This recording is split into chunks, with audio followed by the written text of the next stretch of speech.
you guys are very, very fortunate because Elena is very, very wonderful, and we're going to actually chat a little bit so that you can give us some information about you so we can learn if we... No. Oh. So how did you start dancing? I was 7 years old when I started, and my mom brought me to ballroom dancing, so I say a big thank you to her. And what do you love most about dancing?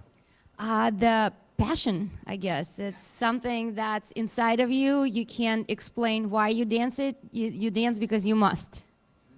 That's awesome. And I know that you've had some really amazing professional partners, so can you tell us a little bit about that? Yes. My highest achievement in Russia was a Russian champion in Latin and tan dance. I came with my partner Michael here, and then I started dancing with Maxim Chmerkovsky, who you all know from Dancing with the Stars. Max and I were 6th in the world in professional Latin. And then I switched styles, and I danced with Tony Dovolani, who is also from Dancing with the Stars. And Tony and I were national and the world champions in American Rhythm. Do you have a favorite dance? This is the worst question ever. But if I absolutely must choose, because everybody's asking, it's international rumba. That's my favorite. So having been a professional competitor, what do you see is the difference between like taking lessons at a school, learning social dancing versus competitive dancing? I joked about it earlier, and I said if you're taking it as a career, especially when you're little, it's pretty much school, eat, dance, dance, sleep, eat, school, school, dance, dance, dance. Yeah. So it becomes such a huge part of your life that it might come a little stressful because this is your whole entire life and you competing for that medal. And social dancing, on the other hand, is all fun, fun, fun, fun, fun. And since I'm retired, so I'm not competing anymore, I keep telling to everybody I'm going to reverse it and eventually just social dance. Guys, you're lucky. It's awesome. So since you're retired, what do you do now? After retiring from dancing, when you dance for, I don't even want to say how many years, it's very hard, I always say, to find something that you are just as passionate about. It's like a second career in your life because you get to do it when you're young. And after a couple of years of searching and an opportunity of being on Dancing with the Stars, I realized that ballroom dancers have no agents. We are a very boxed up world, and we were throwing into Hollywood and nobody could ever help us, so figure it out yourself.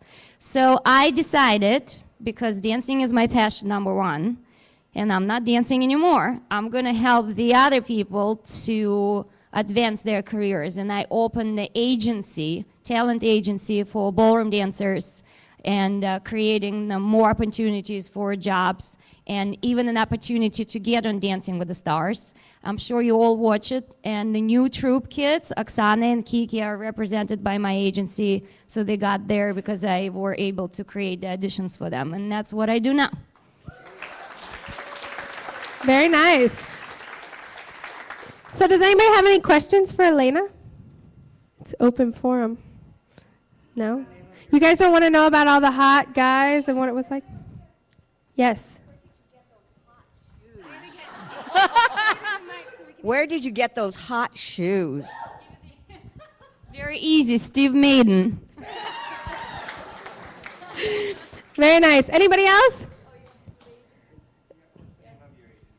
The name of the agency is Grinia Talent, and the reason why it has such a funny name is because my last name is Grinenko, and my nickname since I was little in Russia was always Grinya. So I kind of connected it to the agency. So it's GRINYA talent.com if you want to check the website, but it's my nickname. All right, so if you guys want to find any more information out about her or her agency, we'll post it on the Facebook, our Twitter, things like that, so you guys can find out. Lacey's waving her hand. Hi. Okay. She asked what she liked between American and Latin. Because I competed Latin most of my career, I kind of sometimes felt that it's a little more restricting than American style. So when I switched dancing with Tony and a little bit freer technique, allows your body to actually create more of a natural body work. And I enjoyed the freedom of American rhythm versus the restriction of international Latin. Very nice. Well, thank you so much. We're so fortunate to have you here in our studio. Lacey has another question. Surprise, surprise. This might be coming from VAR, though.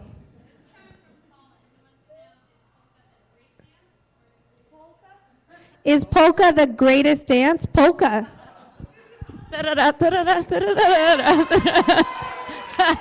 We actually, because I was born and raised in Soviet Union, not even in Russia, we used to have third program besides standard and Latin. We had Soviet Union dances, and one of the dances were polka. And it was a really and Russian lyric dance. So I danced it when I was a little girl. So yeah, I agree, it's lots of fun. Lots of jumping around and, you know, it's great. Good cardio. Uh-huh. What's your question? The hardest dance, in your opinion? For me, probably hip hop. I can't go ghetto. Yeah. The sexiest dance alive for me is Argentine tango. When I look at it, I think it's just creation of like everything, the closeness, the man and the woman, and the lead and follow is just, every time I look at it, I just go, oh, wow, I love this dance. Very nice. Oh, yes. Who are your dance idols? Who do you look up to in dance? The question was, who are her dance idols and who she looks up to in her dancing? My absolute favorites when I was dancing were Alan Tonsberg and Vibeke Toft. So I was a big, huge fan of them, and they were my teachers for quite a while. And the other person who danced way before them is Aspen Salberg, who is, I call pretty much a god of the dance industry because of the way he teaches. He produced many, many, many world champions, and they're all very unique. So he helps you out to bring what's great about you to put it on a plate. So those are the people that I would probably say the most. All right. So thank you so much. We're going to get back to some dancing with the little time that we have left. All right.